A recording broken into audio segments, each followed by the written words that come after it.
तो यार अब हम लोग डिस्कस करने वाले हैं सिलेक्टर्स, और काफी सारे सिलेक्टर्स हम लोग देखेंगे आज। जिसके पहले हम लोगों ने देखा था कि टैग सिलेक्टर किस तरह से वर्क करता है, कुछ कुछ क्लास और आईडी के बेसिस पे भी सिलेक्ट किया था। ठीक है, अगर HTML CSS आप लोग स्टार्टिंग से फॉलो कर रहे हो तो काफी कुछ हम लोग ने डिस्कस कर लिया है। बेसिक डिस्कस किया, बॉक्स मॉडल डिस्कस किया, और उसी में सिलेक्टर्स भी काफी डिस्कस करे थे हम लोगों ने। टैग सिलेक्टर तो हम लोगों ने डिस्कस कर ही लिया था, टैग सिलेक्टर बोल लो या फिर एलिमेंट सिलेक्टर बोल लो, ठीक है, दोनों सेम ही बात है। बाकी आज हम लोग सारे ही सिलेक्टर्स देखेंगे और डिटेल में देखेंगे। क्लास सिलेक्टर, आईडी सिलेक्टर, जो कि मैंने बोला था, मैं डिफरेंशिएट करके बताऊंगा क्या डिफरेंस होता है। और जो ज्यादा यूज होता है उसमें हम लोग ज्यादा प्रायोरिटी देंगे, ज्यादा डिटेल में डिस्कस करेंगे, ज्यादा फोकस करेंगे। बाकी जो कम यूज होता है उसको भी डिस्कस करेंगे, लेकिन क्योंकि कम यूज होता है तो बहुत ज्यादा उस पर ज्यादा प्रैक्टिस नहीं करेंगे। जो ज्यादा यूज होता है उस पर ज्यादा प्रैक्टिस भी करेंगे, ज्यादा प्रायोरिटी भी देंगे। ठीक है, बाकी मैं लास्ट में बताऊंगा भी कि बिना सारे सिलेक्टर को याद किए हुए आप लोग कैसे काम कर सकते हो। और एक्चुअली अगर प्रोडक्शन की बात करो ना, तो क्लास, आईडी, एलिमेंट और कुछ कुछ अपने कॉम्बिनेटर सिलेक्टर्स होते हैं जिसको यूज करके पूरा का पूरा आप लोग साइट क्रिएट करते हो प्रोडक्शन में। ठीक है, ऐसा नहीं है कि सारा सिलेक्टर्स है तो सारे सिलेक्टर को यूज कर रहे हो, ऐसा कोई नीड नहीं है। ठीक है, जो बढ़िया रहे, जो बढ़िया अप्रोच है हम लोग वही यूज करेंगे। तो देखते हैं सिलेक्टर क्या होता है, कितने तरह का होता है, कैसे कैसे यूज करते हैं। तो सबसे पहला जो है अपना एलिमेंट सिलेक्टर, ये तो हम लोगों ने डिस्कस कर ही लिए हैं हम लोगों ने। ठीक है, जो पैराग्राफ के बेसिस पे सिलेक्ट कर लो या H1 के बेसिस पे। मैं एक बार और करके दिखा देता हूँ आप लोगों को। देखो यहाँ पे स्टाइल और इंडेक्स अपना बना हुआ है। अब जैसे मैं यहाँ पे लिखता हूँ H1 और लिखता हूँ दिस इज हेडिंग। अब जैसे ही मुझे इसको सिलेक्ट करना है H1 को, तो मैं यहाँ आ सकता हूँ और बोलूंगा कि H1 को सिलेक्ट कर लो और इसका बीजी कलर दे दो रेड। ठीक है, तो इससे होगा क्या, गो लाइव करके देख लेते हैं। इसका बीजी कलर अपना हो जाएगा रेड, देखो जो कि दिख रहा है। ठीक है, तो H1 हमने सिलेक्ट कर लिया। लेकिन इसका एक बुराई ये था, बुराई या डिसएडवांटेज कह सकते हैं, कि जैसे ही हम लोग H1 को रेप्लिकेट करेंगे या कहीं और HTML में हम लोग कहीं और यूज कर रहे हैं H1 को, तो क्या होगा, जो H1 में हम लोगों ने स्टाइल पहले से दे रखा है वही सारे H1 में आता जाएगा। पर ऐसा हम लोग चाहते नहीं है। ऐसा तो होगा नहीं कि एक HTML में आप लोग सिर्फ और सिर्फ एक ही हेडिंग लिख रहे हो, काफी सारे हेडिंग्स लिखोगे, काफी सारे पैराग्राफ्स लिखोगे। ठीक है, काफी सारे एलिमेंट को कंबाइन करके आप एक HTML का स्ट्रक्चर बनाओगे या एक वेब पेज का स्ट्रक्चर बनाओगे। अब उसको स्टाइल करने के लिए अगर आप H1 यूज कर रहे हो या पैराग्राफ यूज कर रहे हो, तो इससे होगा क्या, एक H1 सिलेक्ट करोगे सारे ही H1 सिलेक्ट हो जाएंगे। ठीक है, एक बार पैराग्राफ यूज करके सिलेक्ट करोगे सारे ही पैराग्राफ सिलेक्ट हो जाएंगे। तो कुछ यूनिक स्टाइल नहीं मिलेगा, है ना। लेकिन आप लोग क्या चाहते हो, आप लोग चाहते हो कि हम लोग हर हेडिंग को या जितने भी पैराग्राफ है हम लोग अपने मर्जी से स्टाइल दे पाए। तो हम लोग एलिमेंट सिलेक्टर को काफी हद तक इग्नोर करते हैं प्रोडक्शन में। ठीक है, एलिमेंट सिलेक्टर को यूज नहीं करते हैं कि डायरेक्टली हम लोग एलिमेंट को सिलेक्ट कर ले।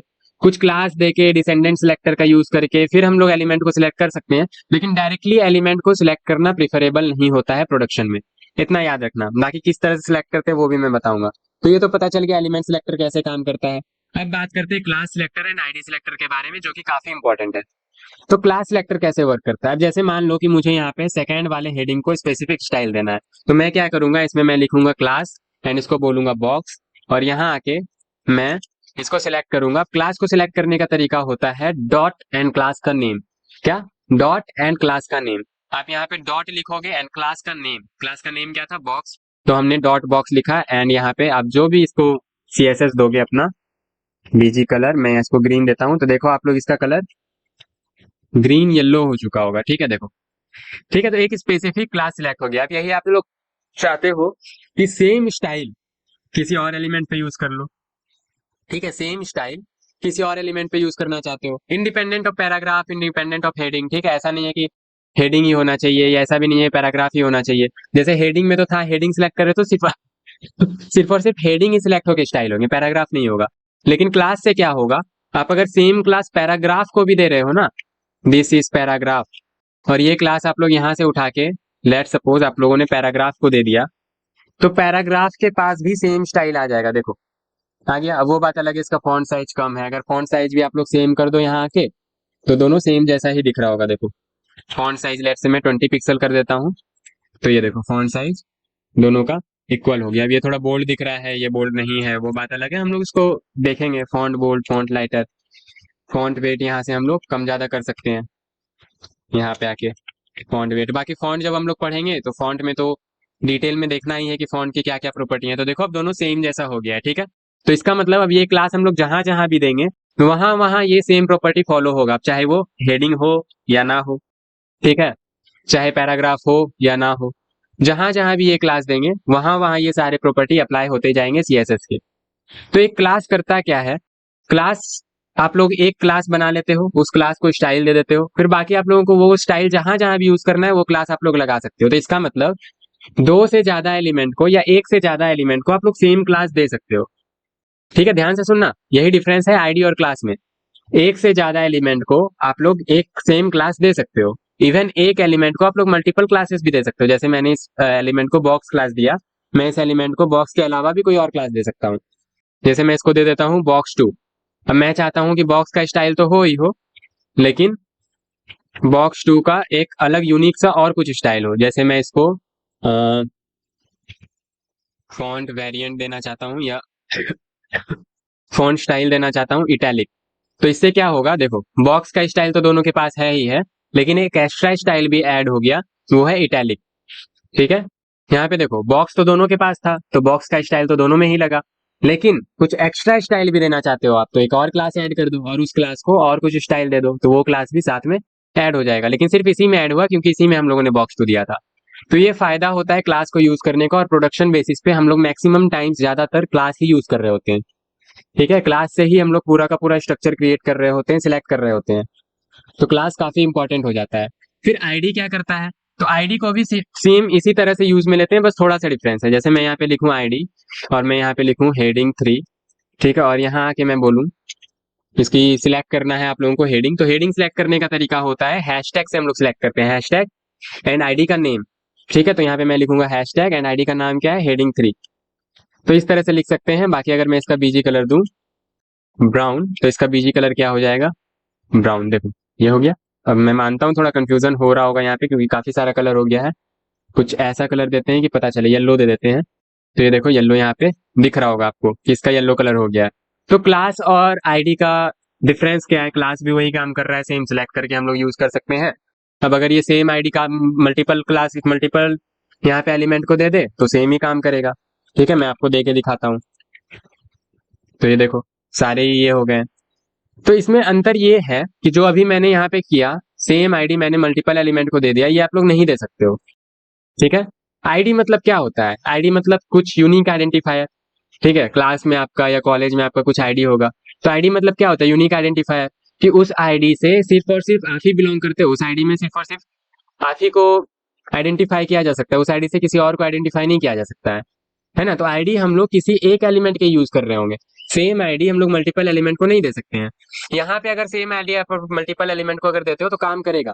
ठीक है, कोई एरर नहीं आएगा, सिर्फ और सिर्फ HTML और CSS और जावास्क्रिप्ट से आप लोग स्टाइल कर रहे हो, कोई एरर नहीं आएगा। लेकिन जैसे ही आप लोग कोई लाइब्रेरी जैसे रिएक्ट या फ्रेमवर्क एंगुलर वगैरह यूज कर रहे होगे, तो उसमें जैसे ही आप लोग मल्टीपल एलिमेंट को सेम आईडी अगर दोगे ना, तो वहाँ पे एरर शो कर रहा होगा कि आपने सेम आईडी मल्टीपल एलिमेंट को दे रखा है, जो कि एक गलत तरीका है। आईडी हमेशा सिंगल एलिमेंट को देना है। ठीक है, सेम आईडी हमेशा सिंगल एलिमेंट को देना है, बाकी दूसरे एलिमेंट के लिए दूसरा आईडी, तीसरे एलिमेंट के लिए तीसरा आईडी। सेम आईडी कभी भी मल्टीपल एलिमेंट्स को आप लोग नहीं दोगे, बस इतना सा बात याद रखना। ठीक है, सेम क्लास मल्टीपल एलिमेंट्स को दिया जा सकता है, लेकिन सेम आईडी मल्टीपल एलिमेंट्स को नहीं दिया जा सकता है। ठीक है, मल्टीपल क्लास सेम एलिमेंट को दिया जा सकता है, जैसे यहाँ पे मैंने दिया, लेकिन मल्टीपल आईडी नहीं दिया जा सकता है सेम एलिमेंट को। ठीक है, मतलब आईडी हमेशा एक ही होगा और एक एलिमेंट के लिए ही होगा। दूसरे एलिमेंट के लिए बनाना है तो दूसरा आईडी बनाओ। ठीक है, सिंपल सा बात आप लोग इतना याद रखो, यूनिकली आइडेंटिफाई करने के लिए आप लोग आईडी का यूज करोगे, बस यूनिकली आइडेंटिफाई करना है तो ही आप लोग आईडी का यूज करोगे। ठीक है, अगर आप लोग हेडिंग 3 दे रहे हो तो आपको इससे पता रहेगा कि हाँ हेडिंग 3 यही है सिर्फ, इसके अलावा कोई और हेडिंग 3 नहीं होगा। लेकिन अगर आप लोग बॉक्स दे रहे हो यहाँ पे, बॉक्स या box2, तो इससे आप लोग को ये पता नहीं चलेगा कि हाँ box2 एक ही है या बहुत सारा है। हो सकता है box2 बहुत सारा हो सकता है बॉक्स बहुत सारा हो। ठीक है, लेकिन हेडिंग 3 अगर आईडी सिलेक्ट कर रहे हो, तो आईडी से आप लोगों को ये पता चलना चाहिए कि हाँ आईडी तो एक ही होगा। ठीक है, क्योंकि अगर हो सकता है आप लोग अगर कोड में नहीं जानते हो, आप लोग भी कोड कर रहे हो, होता है ना ऐसा, अगर कंपनी में काम कर रहे हो तो काफी सारे लोग काम कर रहे होते हैं। अब आपने आईडी मल्टीपल जगह यूज कर रखा है सेम आईडी, ठीक है, तो गालियां ही पड़ेगी, उससे ज्यादा तो कुछ नहीं होगा। तो ये नहीं करना है। ठीक है, सेम आईडी मल्टीपल एलिमेंट्स को नहीं देना है, सिंगल सिंगल आईडी देना है सारे ही एलिमेंट को, और सेम क्लास दे सकते हो मल्टीपल एलिमेंट को। बाकी सिलेक्ट करने का तरीका क्लास को डॉट से एंड आईडी को हैशटैग से। तो अब बढ़ते हैं आगे, ये हो गया अपना क्लास का। अब बाकी आगे जो भी सिलेक्टर्स है उसको हम लोग काफी जल्दी जल्दी देखेंगे, क्योंकि बहुत ज्यादा नहीं है वो सारे सिलेक्टर्स में कुछ रखा हुआ। यूनिवर्सल सिलेक्टर जो कि हम लोग बॉयलर प्लेट में डिस्कस कर चुके हैं।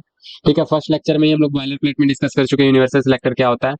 मैं आप लोगों को एक बार यहाँ पे करके बता भी देता हूँ। देखो अभी बाय डिफॉल्ट यहाँ पे आप लोग देख रहे हो कि सारे में ही मार्जिन आ रहा है कुछ।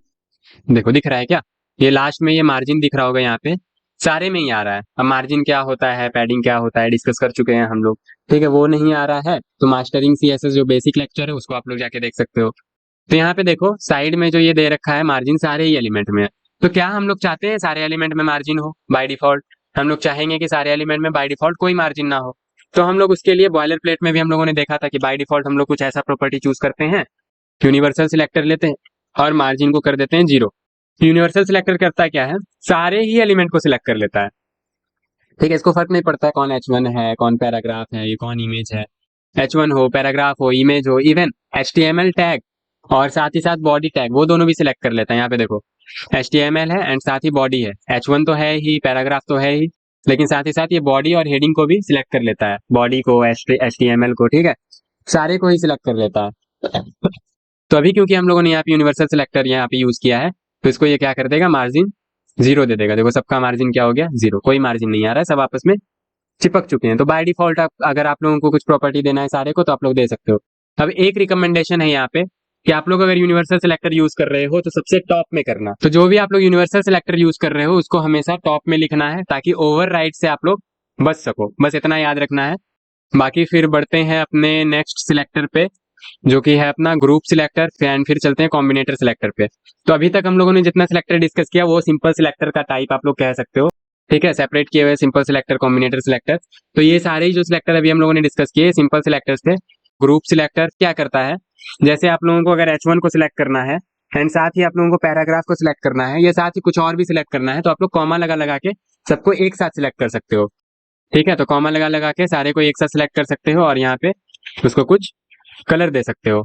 तो इससे होगा क्या, एक मिनट इसको मैं वापस से ऑन कर दूं। तो यहाँ पे ये बंद हो गया था बीच में, ठीक है। तो देखो तो जितने भी पैराग्राफ थे या हेडिंग थे वो सारे ही ब्राउन हो चुके हैं, ठीक है। तो एक साथ हम लोग कंबाइन करके यहाँ पे यूज कर सकते हैं कुछ इस तरीके से, H1 को एंड P को कंबाइन करके, या फिर किसी और को कंबाइन करना है, जैसे यहाँ पे आपको हैशटैग हेडिंग 3 को भी कंबाइन करना है तो आप लोग इस तरह से इसको भी कंबाइन कर सकते हो। फिर या फिर डॉट बॉक्स 2 को कंबाइन करना है तो डॉट बॉक्स 2 को भी कंबाइन कर सकते हो। देखो तो जैसे जैसे आप लोग कंबाइन करते जाओगे सारे ही कंबाइन होके आपके सिलेक्ट होते जाएंगे और उसको स्टाइल मिलता जाएगा। तो एक साथ कंबाइन करके आप लोग दे सकते हो, अगर सेम प्रॉपर्टी देना है सबको तो एक साथ कंबाइन करके दे दो, बाकी अलग अलग देना है तो या तो क्लास के बेसिस पे सिलेक्ट कर लो या फिर आईडी के बेसिस पे सिलेक्ट कर लो। तो यहाँ तक तो कोई दिक्कत नहीं होना चाहिए। तो ये हो गया हम लोगों का सिंपल सिलेक्टर। अब बढ़ते हैं और देखते हैं कॉम्बिनेटर सिलेक्टर्स कितने तरह के होते हैं और उसको किस तरह से यूज किया जा सकता है अपने स्टाइलिंग में। तो देखते हैं अब अपना कॉम्बिनेटर सिलेक्टर्स, ये कॉम्बिनेटर सिलेक्टर्स में क्या क्या चीजें होती है। तो कॉम्बिनेटर सिलेक्टर्स में सबसे पहले आता है डिसेंडेंट सिलेक्टर, ठीक है। अब ये क्या करता है, सिलेक्ट कर लेता है सारा एलिमेंट जो कि किसी एलिमेंट के अंदर है। इसका मतलब अभी मैं आप लोगों को बताता हूँ। अब देखो मैंने बताया था बॉक्स मॉडल में जो भी चीजें होती हैं ऐसे बॉक्स ट्रीट होती है। तो यहाँ पे अगर मैं लिखूं डिव, ये एक बॉक्स बन गया, इसके अंदर भी एलिमेंट्स बनाया जा सकता है, ऑब्वियस सी बात है, एक एलिमेंट मैंने बना दिया। इसके अंदर भी एक एलिमेंट बना सकते हैं, इसके अंदर भी मैंने एलिमेंट बना दिया। इसको बोल देता हूँ hello, this is insider, and ये जो है अपना बाहर का एलिमेंट है, तो दिस इज आउटर, एंड ये उसके अंदर का एलिमेंट है, दिस इज मिडिल बॉक्स। तो कुछ इस तरह से हम लोगों का सीक्वेंस बन गया कि सबसे पहले एक बॉक्स है, उसके अंदर एक बॉक्स है, उसके अंदर भी एक बॉक्स है। तो इसको सिलेक्ट करना है तो कैसे सिलेक्ट करेंगे, ठीक है। अब इसको डिव के जगह हम लोग पी बोल देते हैं, क्या बोल देते हैं, पैराग्राफ एलिमेंट। तो इससे होगा क्या, तो इसको अभी हम लोग पूरा हटा देते हैं और यहाँ पे डिव, अब क्या सिलेक्ट करना है, डिव के अंदर का जो पी है, ठीक है। तो ग्रुप सिलेक्टर में हम लोगों ने क्या देखा, तो कॉमा लगा लगा के सिलेक्ट करते हैं, मल्टीपल अगर चीज को सिलेक्ट करना है तो कॉमा लगा लगा के सबको कंबाइन करके एक साथ हम लोग सिलेक्ट करके स्टाइल दे सकते हैं उसमें। अब क्या करना है, एक बॉक्स है, उस बॉक्स के अंदर के एलिमेंट को सिलेक्ट करना है। हम लोग चाहते हैं सिर्फ उसी के अंदर का एलिमेंट सिलेक्ट हो, बाहर वाला सिलेक्ट ना हो। देखो ये पैराग्राफ इसके अंदर भी है और एक पैराग्राफ इसके बाहर भी बना लेते हैं, ठीक है, फॉर्मेट कर लेते हैं, और एक क्या 2-3 पैराग्राफ बाहर भी बना लेते हैं। तो एक पैराग्राफ अंदर है और 2-3 पैराग्राफ बाहर है, लेकिन हम लोग चाहते हैं डिव के अंदर वाला ही पैराग्राफ सिलेक्ट हो। तो क्या करेंगे, यहाँ पे पहले डिव लिखेंगे एंड डिव के बाद लिखेंगे पी। इससे होगा क्या, कॉमा नहीं लगाया हम लोगों ने, ध्यान से देखना, डिव के अंदर जो पी एलिमेंट है बस ये उसको सिलेक्ट करेगा। अच्छा, करके देख लेते हैं। तो यहाँ आते हैं तो देखो, तो div के अंदर जो एलिमेंट था, देखो दिस इज आउटर, ये पूरा एक ही बॉक्स है। अगर मैं आप लोगों को दिखाऊं div को स्टाइल करके, border 2 pixel solid and black, तो आप लोग देख रहे हैं, ये देखो, ये अपना बॉर्डर था, ये अपना सबसे बाहर वाला बॉर्डर है। फिर उसके अंदर एक बॉक्स आ रहा है, इनर बॉर्डर। फिर उसके अंदर है ये हेलो दिस इज इनसाइडर। और बाहर में भी पैराग्राफ एलिमेंट्स थे, लेकिन बाहर वाला सिलेक्ट नहीं हुआ, सिर्फ और सिर्फ अंदर वाला सिलेक्ट हुआ। तो ऐसा कुछ केस आता है जिसमें आप लोगों को एक पेरेंट एलिमेंट है, पेरेंट का चाइल्ड एलिमेंट सिलेक्ट करना है। तो चाइल्ड एलिमेंट सिलेक्ट करने के लिए आप लोग इस तरह से डिसेंडेंट सिलेक्टर यूज कर सकते हो। कुछ नहीं करना है, बस आगे में पेरेंट का नाम दे देना है, उसके बाद चाइल्ड का नाम दे देना है। तो वो जिस पेरेंट के अंदर है बस वही सिलेक्ट होगा, और बाकी सारे सिलेक्ट नहीं होंगे। फिर एडजेसेंट सिबलिंग सिलेक्टर क्या होता है? एडजेसेंट सिबलिंग सिलेक्टर ना सबसे पहला एलिमेंट सिलेक्ट करता है। देखो, P elements that are placed immediately after sibling, मतलब क्या होता है? पड़ोसी। तो बस ऐसा ही कुछ यहाँ पे भी है। जैसे अगर मैं इसको बोलूं क्लास पैराबॉक्स, ठीक है, देखना यहाँ पे ये पैराबॉक्स है, ध्यान से देखना, ये पैराबॉक्स है। और मुझे लेट से सिलेक्ट करना है ये वाला पैराग्राफ एलिमेंट। अब इस वाले पैराग्राफ एलिमेंट में कंडीशन ये है कि इसको आपको क्लास नहीं देना है, ना आईडी देना है। तो आप लोग कैसे सिलेक्ट करोगे? जल्दी से बताओ, कैसे सिलेक्ट करोगे? इस पैराग्राफ एलिमेंट में ना तो हम लोग क्लास दे सकते हैं, ना आईडी दे सकते हैं, लेकिन कंडीशन अभी ये है कि नहीं दे सकते हैं। तो इसको कैसे सिलेक्ट करेंगे? तो देखो, इसके ऊपर एक पैराग्राफ एलिमेंट है जिसको कि क्लास हम लोगों ने कुछ दे रखा है, पैराबॉक्स। इसके जस्ट बाद वाला एलिमेंट सिलेक्ट करना है, मतलब इसका पड़ोसी सिबलिंग। तो सिबलिंग जब भी सिलेक्ट करना होता है, जस्ट उसके बाद वाला, इमीडिएटली आफ्टर, ठीक है, जो कि नोट्स में लिख रखा है, आप लोग पढ़ोगे तो समझ में आ जाएगा। जस्ट उसके बाद वाला। तो किसके बाद वाला? ये पैराबॉक्स जो है, जस्ट इसके बाद वाला एलिमेंट सेलेक्ट करना है। तो कैसे करेंगे? यहाँ पे लिखेंगे डॉट पैराबॉक्स एंड जस्ट उसके बाद वाला, तो यहाँ पे प्लस लगाना होगा, और यहाँ पे लिखेंगे पी और इसको बोलेंगे बीजी कलर ग्रीन। तो यहाँ पे देखना, ये ग्रीन हो जाएगा, ये देखो। तो ये वाला सिलेक्ट ना होके जस्ट इसके बाद वाला सिलेक्ट हो गया, ठीक है। तो डिसेंडेंट सिलेक्टर मतलब चाइल्ड सिलेक्ट करता है, सिबलिंग सिलेक्टर मतलब प्लस हम लोग यूज करते हैं सिबलिंग सिलेक्टर के लिए, एंड जस्ट उसके बाद वाला एलिमेंट सिलेक्ट कर लेता है, जिसको कि हम लोग एज ए पेरेंट ट्रीट कर रहे हैं। यहाँ पे देखो, पैराबॉक्स हम लोगों ने लिखा था, तो पैराबॉक्स के जस्ट बाद वाला पी सिलेक्ट हो गया। तो ऐसा कहीं देखते हो तो समझ जाना कि ये जो भी लिखा हुआ है इसके जस्ट बाद वाला एलिमेंट सिलेक्ट हो जाएगा। और ऐसा जहां भी लिखा हुआ है, आई एम सॉरी, ऐसा जहां भी लिखा हुआ है इसका मतलब div के जस्ट बाद वाला, अंदर वाला, चाइल्ड वाला एलिमेंट सिलेक्ट हो जाएगा। इतना क्लियर है? फिर बढ़ते हैं हम लोग आगे। तो सिबलिंग सिलेक्टर हो गया, फिर उसके बाद जनरल सिबलिंग सिलेक्टर। अब जनरल सिबलिंग सिलेक्टर क्या है कि उसके बाद के सारे ही सिबलिंग को सिलेक्ट कर लेता है। जैसे अभी मैंने यहाँ पे प्लस लगाया था, अगर मैं यहाँ पे प्लस के जगह टिल्ड का यूज कर लूं, टिल्ड जो कि वन के जस्ट लेफ्ट में होता है, वन जो है, वन आपका फॉन्ट कीबोर्ड पे ऊपर नंबर पैड पे जो है, हॉरिजॉन्टल वाला जो नंबर पैड होता है 1 2 3 4, उसके जस्ट बगल में होता है टिल्ड। फिर टिल्ड आप लोग यूज करोगे तो टिल्ड से क्या होगा, उसके बाद के जितने ही सिबलिंग्स हैं, मतलब जितने पड़ोसी हैं, प्लस से क्या हो रहा था, प्लस से एडजेसेंट सिबलिंग सिलेक्ट हो रहा था, जस्ट इसके बाद वाला, ठीक है, मतलब ये वाला। लेकिन अभी क्योंकि हम लोगों ने टिल्ड यूज किया है, तो इसके बाद जितने ही पड़ोसी हैं, जितने भी पड़ोसी हैं, सारा ही सिलेक्ट हो जाएगा और उसको कलर मिल जाएगा अपना ब्राउन। तो ये देखो, ठीक है, सारे ही पड़ोसी सिलेक्ट हो गए, उसको कलर मिल गया ब्राउन। तो अगर आप लोग चाहते हो कि सारे पड़ोसी सिलेक्ट हो जाए, सारे सिबलिंग सिलेक्ट हो जाए, तो आप लोग इससे कर सकते हो। फिर उसके बाद क्या है? उसके बाद आता है अपना स्यूडो क्लास सिलेक्टर। अब स्यूडो क्लास सिलेक्टर देखो काफी इंपॉर्टेंट है। स्यूडो क्लास सिलेक्टर में देखो क्या क्या आता है। सबसे पहले तो आप अपना एंकर टैग, सबसे पहले सिंटैक्स देख लो, सिंटैक्स क्या है। यहाँ पे कॉलोन लगा के हम लोग स्यूडो क्लास सिलेक्टर को लिखते हैं। कोई यहाँ पे एलिमेंट लिखो, चाहे पैराग्राफ या चाहे डॉट क्लास का नाम या फिर हैशटैग आईडी का नाम, जो भी सिलेक्टर लिखना है यहाँ पे सिलेक्टर लिख सकते हो, कोलोन स्यूडो क्लास, ठीक है, कोलोन स्यूडो क्लास। जैसे यहाँ पे anchor tag colon link, anchor tag colon visited, anchor tag colon hover, जो कि मैंने बताया था HTML के लेक्चर में कि लिंक का 3 स्टेट होता है, ठीक है। एक तो जो बाय डिफॉल्ट दिख रहा होता है लिंक का कलर, एक विजिट करने के बाद जो लिंक का कलर होता है, और एक हवर करने पे जो लिंक का कलर होता है, और एक एक्टिव पे। तो लेट से मैं यहाँ पे हवर बताता हूँ, हवर जो है ना सारे पे ही काम करता है, ठीक है। और विजिटेड जो है, विजिटेड, और ये सिर्फ विजिटेड जो है सिर्फ शायद लिंक पे ही काम करता है, ये आप लोग चेक कर लेना। बाकी एक्टिव और हवर जो है सारे पे ही काम करता है। जैसे मैं आप लोगों को करके दिखाता हूँ, लेट सपोज मुझे पैराग्राफ पे हवर लगाना है, ठीक है, इस वाले पैराग्राफ पे हवर लगाना है। तो मैं क्या करूंगा, यहाँ पे बोलूंगा कोलोन हवर, जिस पे भी लगाना है। आप लोग पहले उस एलिमेंट को सिलेक्ट कर लो, बस उसके बाद लिख दो कोलोन हवर। पहले सिलेक्ट कर लो एलिमेंट, और जिस पे भी लगाना है उस पे लगा दो। हवर लगाने से होगा क्या, जैसे ही मैं हवर करूंगा इसका कलर ग्रीन से रेड हो जाएगा, देखना यहाँ पे देखो, देख रहे हो, इसी पे लगा हुआ था, तो इसका कलर क्या हो रहा है, ग्रीन से रेड हो जा रहा है, ठीक है, ग्रीन था ब्राउन था, अच्छा, यहाँ पे हम लोगों ने ब्राउन कर दिया था। ये ग्रीन तो पहले था, लेकिन क्योंकि इसका प्रेसिडेंस ज्यादा है, ओवर राइड कर रहा है, ये नीचे कोड लिखा है, तो इसका कलर ब्राउन हो गया था। तो ब्राउन से क्या हो रहा है, ये रेड हो जा रहा है, देखो। तो इसको कहते हैं हम लोग हवर, कि जैसे उस पे माउस लेके जा रहे हैं, माउस उस पे लेके जा रहे हैं, चाहे कहीं पे भी लेके जाओ, इधर लेके जाओ या इधर लेके जाओ, माउस जैसे उस पे लेके जा रहे हैं, उसमें कुछ और स्टाइलिंग ऐड हो रहा है, जो कि हम लोगों ने यहाँ पे किया। तो हवर करने पे क्या स्टाइल होना चाहिए, वो आप लोग यहाँ पे अप्लाई कर सकते हो। ठीक है, हवर क्लियर है। उसी तरह होता है एक्टिव। अगर यहाँ पे मैं हवर हटाऊं और यहाँ पे लिखूं एक्टिव, तो एक्टिव से होगा क्या, जब आप लोग इस पे क्लिक करोगे, देखो, क्लिक करने पे आप लोग चाहते हो कि कुछ अलग कलर दिखे, तो आप लोग एक्टिव पे कुछ स्टाइल लगा सकते हो। देखो, जब भी मैं क्लिक कर रहा हूँ इस पे, ये कलर आ रहा है। ठीक है, तो क्लिक हो गया, एक्टिव हो गया। बाकी लिंक और विजिटेड आप लोग करके देख सकते हो, लिंक लगा के एंकर टैग से, जो आप लोग का सेल्फ वर्क रहेगा। ठीक है, एक एक चीजें बतानी हो, अगर एक एक चीजें बताते चले तो फिर काफी लंबा लेक्चर हो जाएगा। तो कुछ कुछ चीजें आप लोग का सेल्फ वर्क भी रहेगा। मैंने आप लोगों को बता दिया किस तरह से यूज होता है। कॉलोन लगाते हैं, एक्टिव टैग, फिर कॉलोन लगाते हैं, हवर। ठीक है, बाकी रेड कलर देना है या फिर स्केल करना है, जो भी करना है, जितनी भी प्रॉपर्टी आप लोगों ने पढ़ रखी है, सारे ही अप्लाई कर सकते हो आप लोग। ठीक है, तो हवर हो गया, एक्टिव हो गया। अब मैं नोट्स यहाँ से डिलीट इसलिए कर रहा हूँ क्योंकि नोट्स काफी बेहतर तरीके से यहाँ पे ऑलरेडी बना हुआ है, देख लो। तो इसलिए नोट्स में हटा दे रहा हूँ। अब आप लोग चाहते हो कि हवर किसी और पे करो और स्टाइल किसी भी और पे हो, तो वो आप लोग कैसे कर सकते हो, तो वो आप लोग कुछ इस तरह से कर सकते हो। जैसे यहाँ पे मैं ये सारा हटाता हूँ। अब आप लोग चाहते हो कि हवर तो डिप पे करो लेकिन स्टाइल इस पैराग्राफ पे हो, तो कुछ इस तरीके से कर सकते हो कि डिप पे हवर करो। ठीक है, हवर आप लोगों ने डिप को सिलेक्ट करके किया, लेकिन आप लोग चाहते हो स्टाइल जो हो वो उसके अंदर पैराग्राफ एलिमेंट पे हो। ठीक है, तो पैराग्राफ एलिमेंट पे हो तो उसके अंदर वाले एलिमेंट को सिलेक्ट करना है, कैसे करेंगे। अभी हम लोगों ने पढ़ा था चाइल्ड सिलेक्टर, या फिर बोल सकते हो आप लोग डिसेंडेंट सिलेक्टर। ठीक है, पेरेंट के अंदर जो भी चाइल्ड है उसको सिलेक्ट कर लेता है।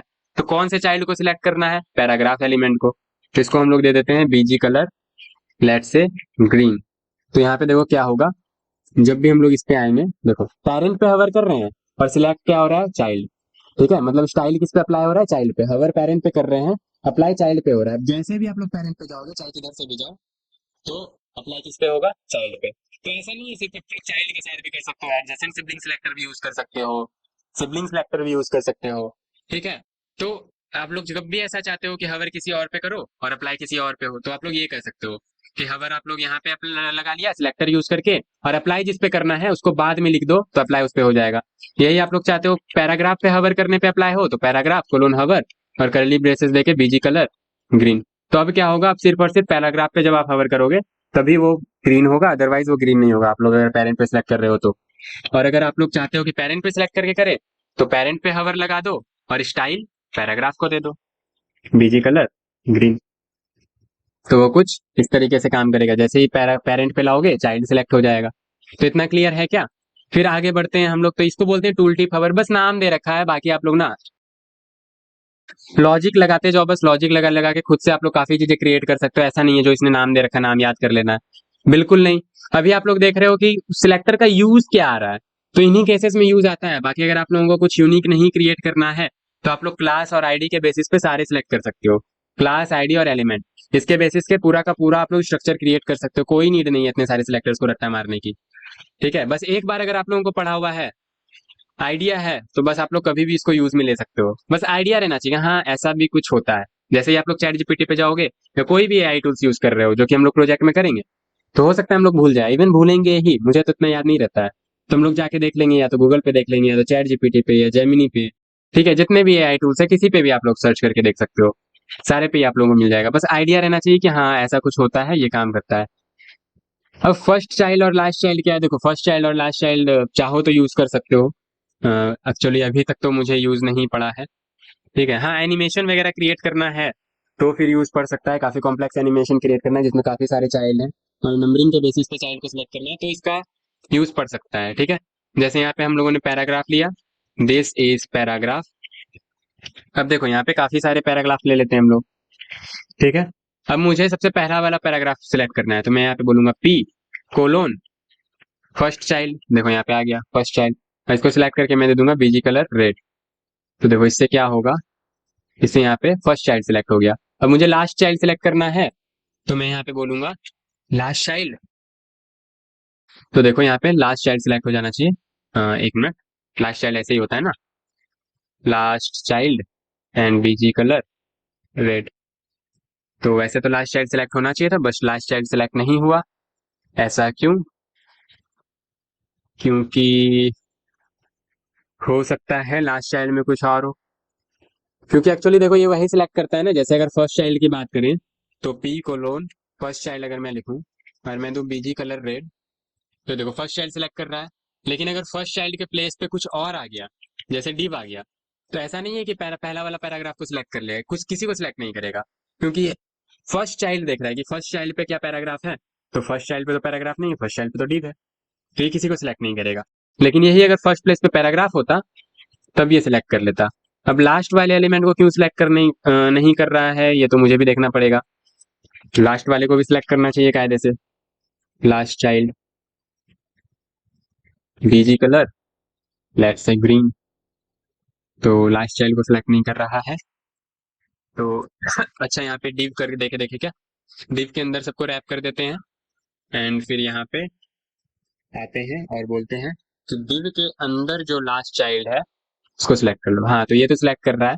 ठीक है, तो हो सकता है कुछ लास्ट चाइल्ड वहाँ पे कुछ ऐसा एलिमेंट में नोड आ रहा हो जो कि लास्ट चाइल्ड को सिलेक्ट करने नहीं दे रहा हो। तो आप लोग इस तरह से कर सकते हो कि उसको रैप कर दिया और उसके बाद सेलेक्ट कर सकते हो। बाकी मुझे देखो अभी तक नीड नहीं पड़ी है फर्स्ट चाइल्ड और लास्ट चाइल्ड से सिलेक्ट करने की। क्लासेस के बेसिस पे मैं ज्यादातर सिलेक्ट करता हूँ। और वो जो स्कूल फॉर यू का प्रोजेक्ट देख रहे हो आप लोग, ये जो स्कूल फॉर यू है, इसमें इतना सारा पूरा जो एडमिन पैनल, स्टूडेंट पैनल जो डायनामिकली काम हो रहा है, इसमें मैंने सिर्फ और सिर्फ क्लास, ठीक है, आईडी आईडी और क्लास को काफी ज्यादा अच्छे से कंबाइन करके यूज किया है ताकि कॉन्फ्लिक्ट ना आ जाए कहीं। और एलिमेंट को तो काफी इग्नोर कर रहे हैं हम लोग, एलिमेंट को तो डायरेक्टली यूज ही नहीं कर रहे हैं। ठीक है, अगर यूज कर रहे हैं तो डिसेंडेंट एलिमेंट को यूज कर रहे हैं, मतलब क्लास या आईडी के बेसिस पे पहले सिलेक्ट कर रहे हैं, फिर उसके बाद डिसेंडेंटली एलिमेंट को सिलेक्ट कर रहे हैं। और फिर कुछ सिबलिंग सिलेक्टर कहीं कहीं यूज हो रहा है। बाकी ये जो है इस तरीके से हम लोग कहीं यूज नहीं कर रहे हैं। बाकी मैंने बता दिया, आप लोग चाहो तो इस तरह से यूज कर सकते हो। बाकी एक्सप्लोर करना, मुझे इतना आइडिया नहीं है फर्स्ट चाइल्ड और लास्ट चाइल्ड के बारे में, बाकी जहां तक मुझे लगता है इसी तरह से वर्क करता है। बाकी ज्यादा एक्सप्लोर करना है तो जाओ चैट जीपीटी पे पूछो किस तरह से एक्चुअली ये वर्क करता है, इसका वर्किंग फंक्शनैलिटी क्या है, किस तरह से वर्क करता है। तो ये हो गया हम लोगों का फर्स्ट चाइल्ड, लास्ट चाइल्ड। ठीक है, फिर आता है स्यूडो एलिमेंट्स। तो स्यूडो एलिमेंट्स को भी देखते हैं। तो स्यूडो एलिमेंट्स का सिंटैक्स देखो आप लोग कुछ इस तरीके का होता है, यहाँ पे डबल कोलोन यूज करते हैं। ठीक है, स्यूडो क्लास का जो सिंटैक्स था, स्यूडो क्लास एलिमेंट जो भी यूज कर रहे थे उसका सिंटैक्स कुछ अलग था। ठीक है, सिंगल कोलोन यूज कर रहे थे। इसमें क्या कर रहे हैं, सिलेक्टर के बाद डबल कोलोन यूज कर रहे हैं। अब ये pseudo class element, pseudo element क्या करता है ना, सूडो क्लास तो हम लोगों ने देख लिया। सूडो एलिमेंट से कुछ आप लोग स्पेसिफिक पोर्शन सिलेक्ट कर सकते हो किसी एलिमेंट का। हाँ, अगर आप लोग चाहते हो, लेट से यहाँ पे जो पैराग्राफ है फर्स्ट चाइल्ड का ही मान लो, फर्स्ट चाइल्ड का आप लोग यहाँ पे सिलेक्ट करना चाहते हो, तो ये आप लोग दोनों साथ में यूज कर सकते हो। ऐसा कोई नेसेसरी नहीं है कि सूडो क्लास एलिमेंट यूज कर रहे हो, सूडो क्लास सिलेक्टर यूज कर रहे हो तो सूडो एलिमेंट सिलेक्टर यूज नहीं कर सकते हो। सूडो क्लास, सूडो एलिमेंट सबको चेन की तरह यूज कर सकते हो आप लोग कुछ भी इसमें। ठीक है, तो ये ध्यान में रखना। तो हम लोगों ने फर्स्ट चाइल्ड सिलेक्ट कर लिया। अब सिलेक्ट करने के बाद हम लोग यहाँ पे क्या करेंगे, लेट सपोज यहाँ पे फर्स्ट लेटर सिलेक्ट करना है, तो फर्स्ट लेटर को यहाँ पे बीजी कलर रेड देंगे, तो यहाँ पे सिर्फ देखो फर्स्ट लेटर ही का ही बीजी कलर यहाँ पे रेड होगा। तो कुछ स्पेसिफिक पोर्शन अगर सिलेक्ट करना है ना तो आप लोग इसका यूज कर सकते हो। या फर्स्ट लेटर की जगह फर्स्ट लाइन सिलेक्ट करना है तो ये देखो फर्स्ट लाइन सिलेक्ट कर लिया, क्योंकि एक ही लाइन है तो एक ही सिलेक्ट कर रहा है। यहाँ पे अगर हम लोग लाइन बढ़ा दे, लोरेम 25 दे दें, तो यहाँ पे देखो जो पहला लाइन है वो सिलेक्ट कर रहा है, जो भी पहला लाइन है। अगर इसको छोटा करे साइज तो ऐसा नहीं है कि फुल स्टॉप के हिसाब से सिलेक्ट कर रहा है, नहीं, पहले लाइन में जितना है बस उसी को ये हाईलाइट कर रहा है। तो फर्स्ट लाइन अगर सिलेक्ट करना है या फिर फर्स्ट लेटर सिलेक्ट करना है तो आप लोग ये स्यूडो एलिमेंट के हेल्प से कर सकते हो, फर्स्ट लाइन फर्स्ट लेटर। ठीक है, और फर्स्ट लाइन फर्स्ट लेटर में कुछ इतने प्रॉपर्टी ही अप्लाई एप्लीकेबल है, इतने प्रॉपर्टी ही अप्लाई हो सकते हैं, बाकी प्रॉपर्टीज इस पे काम नहीं करते हैं, तो बस इतना याद रखना। ठीक है, फिर before pseudo element after pseudo element ना, जब प्रोजेक्ट कर रहे होंगे तब ज्यादा बेहतर तरीके से क्लियर होगा आप लोगों को। बाकी ठीक है, एक्चुअली में जब आफ्टर स्यूडो एलिमेंट की बात करें ना और बिफोर स्यूडो एलिमेंट की जब यूज पड़ती है ना कि हाँ इस तरह का यूज है, अब क्या करें, अब तुम लोग फंस गए, तब आप लोगों को ज्यादा अच्छे से समझ में आता है कि हाँ बिफोर स्यूडो एलिमेंट या आफ्टर स्यूडो एलिमेंट यहाँ पे यूज किया जा सकता है। बाकी मैं यूज आप लोगों को अभी बता देता हूँ कि इसका यूज क्या होता है। बाकी एक्चुअली में किस वे में इसको यूज करते हैं, स्ट्रेटेजी क्या होता है यूज करने का, वो हम लोग प्रोजेक्ट के दौरान सीख रहे होंगे। जो कि सपोज कर लो आप लोग कि ये लेक्चर के बाद ही प्रोजेक्ट आने वाला है। कोशिश करूंगा कि मैं इसी के बाद प्रोजेक्ट ले आऊँ एक सिंपल सा, जिसमें हम लोग को टेम्पलेट वगैरह यूज ना करना पड़े, फ्लैक्स बॉक्स या जो भी है, सिर्फ एआई टूल्स और कुछ सिलेक्टर्स के बेसिस पे हम लोग प्रोजेक्ट बना पा रहे हो। ठीक है, तो यहाँ पे हम लोग आते हैं, यहाँ पे इसको सिलेक्ट कर यूज करके देख लेते हैं। तो इसी में यूज करते हैं। तो ये देखो कि अभी यहाँ पे देखो लास्ट किससे हो रहा है, QUIA, इससे। अब यहाँ पे मैं चाहता हूँ कि कोलोन कोलोन एक बार और लगाते हैं इसको और आफ्टर लिखते हैं। तो आफ्टर में यहाँ पे लेट से कंटेंट दे देते हैं हेलो। ठीक है, तो कंटेंट क्या आ जाएगा, हेलो। तो एक्चुअली यहाँ पे दो दो एक साथ काम नहीं करेगा, कोलोन कोलोन। ठीक है, तो हम लोगों ने पहले सिलेक्ट कर लिया पैराग्राफ के फर्स्ट एलिमेंट को, फिर हम लोगों ने सूडो एलिमेंट से आफ्टर यूज किया, और आफ्टर यूज करके हम लोग बोल रहे हैं कि कंटेंट हेलो। तो यहाँ पे देखो हेलो लास्ट में प्लेस हो गया। यही हम लोग आफ्टर की जगह अगर बिफोर बोल दें तो बिफोर में देखो ये पहले प्लेस हो जाएगा। तो अगर आप लोग चाहते हो HTML का अभी आप लोग कुछ छेड़छाड़ नहीं करना चाहते हो, आप लोग चाहते हो CSS से ही कुछ प्लेस कर दे वहां पे कंटेंट के जस्ट बाद में या कंटेंट के जस्ट पहले, CSS से प्लेस करना चाहते हो HTML से नहीं। HTML से तो इजी है, लेकिन CSS से प्लेस करना चाहते हो तो CSS से प्लेस करने के लिए आप लोग बिफोर और आफ्टर सूडो सिलेक्टर का यूज कर सकते हो काफी इजी वे में। बाकी इसका एक्चुअल स्ट्रेटेजी क्या है यूज करने का, क्यों यूज करते हैं, वो आप लोगों को प्रोजेक्ट में पता चलेगा। बस अभी के लिए आप लोग इतना याद रखो कि हाँ इसको यूज करते हैं, बिफोर सूडो एलिमेंट को भी यूज करते हैं, आफ्टर सूडो एलिमेंट को भी यूज करते हैं, क्लास आईडी और एलिमेंट इतने को यूज करते हैं हम लोग काफी ज्यादा। ठीक है, फिर उसके बाद मार्कर सूडो एलिमेंट लिस्ट को स्टाइल करने के लिए यूज होता है, तो जब हम लोग लिस्ट पे पहुंचेंगे तब स्टाइल करके देखेंगे। बाकी आप लोग ना अभी भी एक लिस्ट बना के मार्कर उस पे लगा के देख सकते हो, जो बुलेट पॉइंट था ना लिस्ट में या नंबरिंग जो था उसको स्टाइल करना है तो आप लोग मार्कर यूज कर सकते हो। फिर सिलेक्शन सूडो सिलेक्टर देखो मैं आप लोगों को बता देता हूँ। लेट्स से मुझे इसमें सिलेक्शन लगाना है, तो मैं यहाँ पे लिखूंगा सिलेक्शन, और यहाँ पे मैं बोलूंगा बीजी कलर इसका कर दो ब्लैक जब भी ये सिलेक्ट हो, और यहाँ पे कलर कर दो इसका रेड। तो यहाँ पे देखो होगा क्या, जब भी इस पैराग्राफ को सिलेक्ट करेंगे देखो इसका सिलेक्शन थोड़ा सा अलग हो गया, यूनिक सा हो गया, देख रहे हो आप लोग। देखो इसका सिलेक्शन तो अलग है, ठीक है, इसका सिलेक्शन तो बाय डिफॉल्ट जो आता है अपना ब्लू कलर का वही है। लेकिन अगर आप लोग सिलेक्शन चेंज करना चाहते हो पूरे HTML एलिमेंट में तो यहाँ पे इस तरह से सिलेक्शन चेंज भी कर सकते हो। अगर आप लोग चाहते हो कि सारे में ही चेंज हो जाए तो आप लोग पैराग्राफ सिलेक्ट ना करके यूनिवर्सल सिलेक्टर यूज कर लो, तो ये सारे में ही वर्क करेगा देखो। तो आप लोग अपना कुछ सिलेक्टर बनाना चाहते हो कि सिलेक्ट करने पे कुछ ऐसा स्टाइल होना चाहिए आपके थीम के हिसाब से, मतलब आपका जो भी HTML का थीम है उसके हिसाब से आप लोगों को सिलेक्शन क्रिएट करना है, सिलेक्शन का स्टाइल बनाना है, तो आप लोग इससे बना सकते हो काफी इजी तरीके से। ठीक है, जो कि हम लोगों ने स्कूल फॉर यू पे भी बना रखा है। देखो अगर आप लोग इसको सिलेक्ट करते हो, वैसे तो यहाँ पे सिलेक्ट हो नहीं रहा है, लेकिन जो भी सिलेक्ट होगा देखो अलग सिलेक्शन हो रहा है ना अलग तरीके से। तो हम लोगों ने क्योंकि यूनिवर्सल सिलेक्टर में कुछ इस तरीके का बना रखा है सिलेक्टर, ठीक है, स्टाइल देके तो इस तरीके से सिलेक्ट हो रहा है, तो आप लोग ऐसा कर सकते हो। सिलेक्शन हो गया, तो फाइनली बात करते हैं हम लोग अपने एट्रीब्यूट सिलेक्टर की। ठीक है, अगर एट्रीब्यूट सिलेक्टर की ऑनेस्टली बताऊं ना तो मैं ज्यादा यूज नहीं करता हूँ। ठीक है, मैक्सिमम लोग आप लोगों को मिलेंगे कि एट्रीब्यूट सिलेक्टर्स ना के बराबर यूज कर रहे हैं, लेकिन हाँ कुछ कुछ केसेस में एट्रीब्यूट सिलेक्टर भी फायदेमंद होता है। अब किन केसेस में फायदेमंद होता है वो हम लोग देखते हैं। एट्रीब्यूट सिलेक्टर बनाया गया तो कुछ सोच के ही बनाया गया होगा। ठीक है, जब जावा स्क्रिप्ट यूज करेंगे ना तभी आप लोगों को ज्यादा अच्छे से फायदा इसका समझ में आएगा। इन फिलहाल देखते हैं एट्रीब्यूट सिलेक्टर कैसे यूज करते हैं। तो यहाँ पे मैंने लिखा एंकर टैग, और यहाँ पे मैं लिखता हूँ टारगेट एंड स्लैश ब्लैंक। ठीक है, एक और एंकर टैग लेते हैं जिसमें कि मैं एट्रीब्यूट टारगेट नहीं दे रहा हूँ। लेट्स सपोज आप लोगों को वैसे एलिमेंट को सिलेक्ट करना है जिसमें कि टारगेट स्लैश ब्लैंक है। ठीक है, वैसे एलिमेंट को सिलेक्ट करना है जिसमें कि टारगेट स्लैश ब्लैंक है, तो आप लोग यहाँ आ सकते हो और बोल सकते हो कि जिसमें टारगेट स्लैश ब्लैंक हो। ठीक है, या सिर्फ और सिर्फ अगर ये सिलेक्ट करना है कि जिसमें टारगेट हो, जिसमें टारगेट एट्रीब्यूट हो, उस बेसिस पे सिलेक्ट करना है तो आप लोग इस तरह से सिलेक्ट कर सकते हो। जैसे यहाँ पे मैंने लिखा एंकर और इसमें लिखा टारगेट, और इसको मैंने बोला बीजी कलर और बोला रेड। तो ये क्या करेगा, वैसे एंकर एलिमेंट को सिलेक्ट कर लेगा जिसके अंदर एट्रीब्यूट में टारगेट है। ठीक है, देखो ये भी एक एंकर टैग है, ये भी एक एंकर टैग है, लेकिन पहले वाले जो एंकर टैग है इसमें एट्रीब्यूट जो है टारगेट है, लेकिन दूसरे वाले एंकर टैग में कोई टारगेट एट्रीब्यूट नहीं है। और यहाँ पे हम लोगों ने क्या बोला है, वैसे एंकर टैग को सिलेक्ट करो, वैसे एंकर एलिमेंट को सिलेक्ट करो जिसमें कि एट्रीब्यूट टारगेट हो। तो वैसे एंकर एलिमेंट को ये सिलेक्ट कर लेगा जिसमें कि एट्रीब्यूट टारगेट है। एक मिनट, आया ही नहीं क्या ये कोड, तो लाइव है एक्चुअली सिलेक्ट हो जाना चाहिए था। और सिलेक्टर का स्टाइल भी यही है, एंकर टैग और टारगेट स्पेलिंग हम लोगों ने सही लिखा है ना, TARGET टारगेट, बिल्कुल सही लिखा है हम लोगों ने। एक बार और लाइव करके देख लेते हैं, गो लाइव। तो ये तो चल रहा है। अच्छा, मैनुअली एंकर टैग को सिलेक्ट करके एक बार देख लेते हैं, anchor tag and BG colour red. तो मैनुअली भी नहीं आ रहा है, ऐसा क्यों? अच्छा, यहाँ पे हम लोगों ने कुछ लिखा ही कहाँ है, हम लोग भी यार हद करते हैं। ठीक है, तो देखो दोनों ही हो गया, ठीक है, इसको हटा देते हैं। तो हमने क्या बोला था कि वैसे एंकर टैग को सिलेक्ट करो जिसमें एट्रीब्यूट क्या हो, टारगेट हो। तो वैसे एंकर टैग को इसने सिलेक्ट कर लिया जिसमें एट्रीब्यूट टारगेट है। अब वैसे एंकर टैग को भी सिलेक्ट कर सकते हैं जिसमें टारगेट जो है स्लैश ब्लैंक हो। तो इस तरह से आप लोग सिलेक्ट कर सकते हो जिसमें टारगेट स्लैश ब्लैंक हो।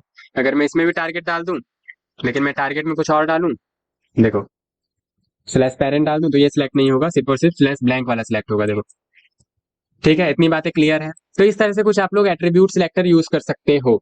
अब एट्रीब्यूट सिलेक्टर में अगर वैल्यू सिलेक्ट करना है तो मैंने बताया इस तरह सिलेक्ट कर सकते हो। अगर यहाँ पे एग्जैक्टली सेम वैल्यू सिलेक्ट करना है या स्पेसिफिक वर्ड सिलेक्ट करना है तो इस तरह से सिलेक्ट कर सकते हो। Exact same value match match कराना है आप लोगों को तो इस तरह से सिलेक्ट कर सकते हो। जैसे आप एग्जैक्ट सेम वैल्यू मैच करता है, बोल वर्ड मैच करता है, the value does not have to be a whole word. ठीक है, बोल वर्ड नहीं होना चाहिए। बोल मतलब समझ रहे हो ना, पूरा वर्ड। तो कुछ भी अगर वैसा वर्ड मिल गया, selector is used to select elements whose attribute value contain specific value. Specific value अगर इसको मिल जाता है एट्रीब्यूट में तो ये सिलेक्ट कर लेगा। ठीक है, और ये एंडिंग वाले को सिलेक्ट करता है, और फिर ये जो है स्टार्टिंग वाले को सिलेक्ट करता है, जहां तक मुझे पता है देखो स्टार्ट वाले को सिलेक्ट करता है। ठीक है, तो ये आपका सेल्फ वर्क है कि इसको आप लोग मैनुअली करके देखना, बहुत ज्यादा नहीं है, देखो 2-4 मैंने छोड़ा है बस। मैंने एट्रीब्यूट सिलेक्टर आप लोगों को बता दिया किस तरह से वर्क करता है। ठीक है, ये एट्रीब्यूट सिलेक्टर बता दिया, वैल्यू किस तरह से उसमें सिलेक्ट करते हैं। अब ये सब जो ऑपरेटर वगैरह यूज करके आप यहाँ पे यूज किया गया है कि स्टार्टिंग में अगर ये हो तो सिलेक्ट करना, एंडिंग में ये हो तो सिलेक्ट करना। अब ये एक एक करके दिखाने का कोई मतलब भी नहीं है। ठीक है, क्योंकि इसको हम लोग मैक्सिमम उतना यूज भी नहीं करेंगे और लेक्चर में फालतू उतना टाइम बढ़ेगा। तो आप लोग खुद से मैनुअली यूज करके देखना। बाकी हम लोगों का सिलेक्टर कंप्लीट हो चुका है, मैंने सारा ही बता दिया है। अब ये कुछ मैं इसलिए स्किप कर रहा हूँ ताकि आप लोगों को भी थोड़ा आइडिया लगे, है ना। खुद से जब करके देखोगे तो पता चलेगा कि हाँ, काफी इजी चीजें हैं, नोट्स पढ़ के भी हम लोग, डॉक्यूमेंटेशन पढ़ के भी काम कर सकते हैं। तो सिलेक्टर कुल मिला के हो गया, उसके बाद हम लोग डिस्कस करेंगे कुछ टेम्पलेट्स वगैरह, एंड फाइनली हम लोग प्रोजेक्ट में घुसेंगे, या कोशिश करता हूँ मैं इसके बाद एक प्रोजेक्ट लाने की, फिर हम लोग टेम्पलेट्स वगैरह में जा रहे होंगे। तो इतना आज के लिए, फिर मिलते हैं नेक्स्ट वीडियो में, बाय बाय।